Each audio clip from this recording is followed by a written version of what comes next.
Hi friends! ఏపీలో ration cards ఉన్న వాళ్ళకి ప్రభుత్వం ఒక గుడ్ న్యూస్ అయితే చెప్పిందనమాట. మనకి ప్రతి నెల రేషన్ పంపిణీ అయితే జరుగుతా ఉంటది కదా! బియ్యంతో పాటు ఈసారి అదనపు సరుకులు కూడా ప్రభుత్వం అయితే ఇవ్వనుంది. అసలు ఏం సరుకులైతే పంపిణీ చేయబోతుంది? ఈ కంప్లీట్ డీటెయిల్స్ అన్నీ నేను మీకు ఈ వీడియోలో అయితే షేర్ చేయబోతున్నాను. సో, వీడియోని స్కిప్ చేయకండి. ముందుగా వీడియోనైతే ఒక లైక్ చేసి ఇలాంటి ఇన్ఫర్మేషన్ మిస్ అవ్వకూడదంటే ఛానల్‌ని సబ్స్క్రైబ్ చేసుకోవడం మాత్రం మర్చిపోకండి.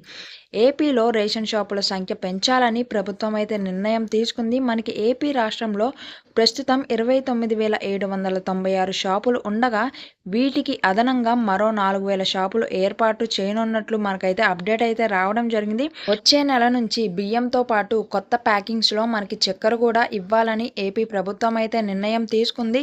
చక్కెరతో పాటుగా కందిపప్పు కూడా పంపిణీ చేయాలని అనుకున్నప్పటికీ కొన్ని కారణాల చేత కందిపప్పు వాయిదా పడినట్లయితే మనకి తెలుస్తుంది. ఈ అప్డేట్ అయితే మనకి లేటెస్ట్‌గా వచ్చిందనమాట. సో, మనకి వచ్చే నెల నుంచి బియ్యంతో పాటు చక్కెర కూడా పంపిణీ చేయనున్నారు. ఈ వీడియోని మీ ఫ్రెండ్స్‌కి కూడా షేర్ చేయండి. ఛానల్‌ని సబ్స్క్రైబ్ చేసుకోవడం మాత్రం మర్చిపోకండి.